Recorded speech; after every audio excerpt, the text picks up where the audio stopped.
Dear friends, आपका सिक्का short and typing में स्वागत है। यदि आप चैनल पर नए हैं तो चैनल को सब्सक्राइब करें। डिक्टेशन 5 सेकंड बाद स्टार्ट हो जाएगी। Start.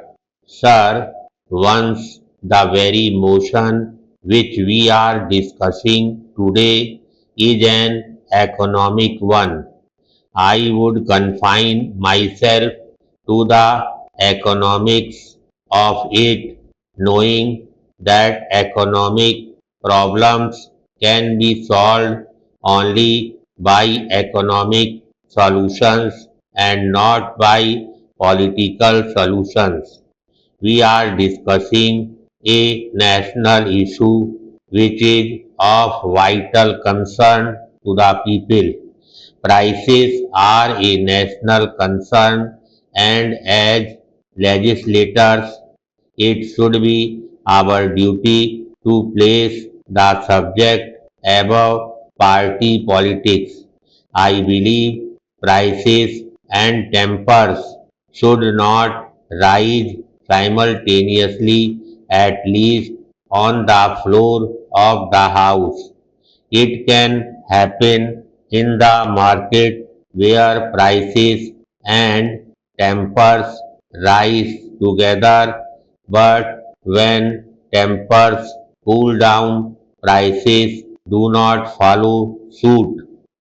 That being the experience of life, let us try to understand the problem rationally, logically, and dispassionately.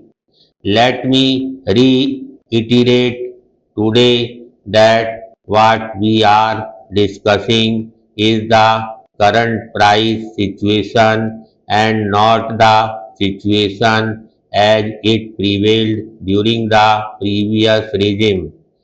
References to the past are, of course, always necessary in any analysis of the economic forces because economic wisdom is largely retrospective.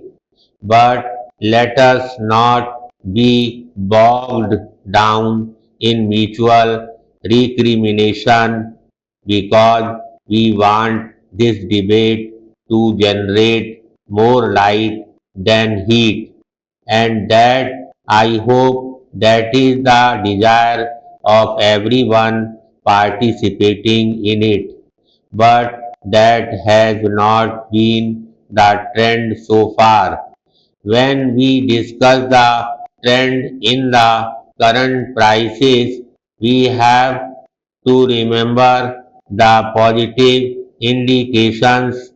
It is a fact that the annual rate of inflation in terms of the wholesale price index has come down progressively from 22% in January 1986 to 14% in the January 1997 and further to 10% in August 1997.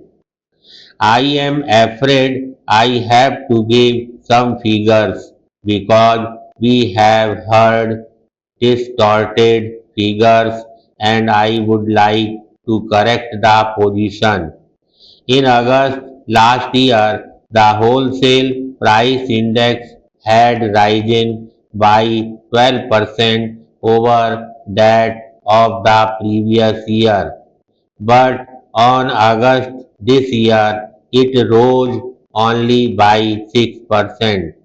Here I am not underestimating the fact that the rate of inflation in the country is still high and even downward percentage changes in the rate of inflation cannot conceal the fact that they are indeed growth upon growth.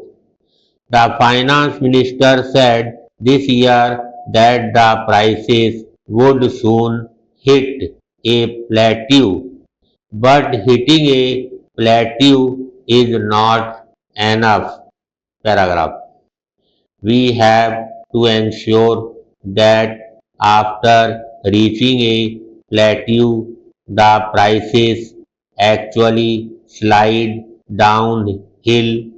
I shall not extensively dwell on the contributory factors of price rise because, as I said earlier, this is no occasion for mutual recrimination, but if one objectively analyzes the factors responsible for the massive price rise, I am sure many of you members sitting in the opposition will agree with me that you cannot evade responsibility for this entirely.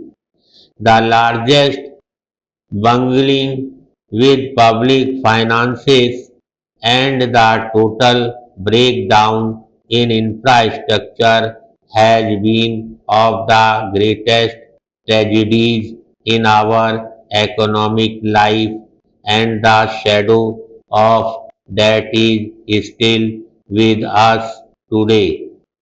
I shall also not go into the global factors such as the progressive rise in the prices of crude and also rise in the prices of other commodities which we have to essentially import. Paragraph. These are factors on which we have little control. However, we must consider the relative weightage of these factors on the general price rise. The changes are already visible during the current financial year. For example, the impact the petroleum price rise on the overall price increase this year stands at 18%, which is slightly less than what it was last year. There has been a substantial fall in the contribution of sugar and wood. It was just about 2% this year in contrast to as high as 39% last year. On the other hand, what has sharply risen is the share of vegetable prices, milk and milk products, fish and meat, cereals, pulses, oilseeds, and edible oils. On the whole, it has followed a pattern. Whatever is subject to seasonal variations has become scarce and therefore dear. I am prepared to put it down to climatic factors to some extent, but at the same time, I must request the Honorable Finance Minister to enlighten us on this as to why there has been a failure in poultry and dairy sectors. Even butter today has disappeared. It is scarce in Delhi and in other cities too. We would like you to enlighten us as to why such a situation has arisen.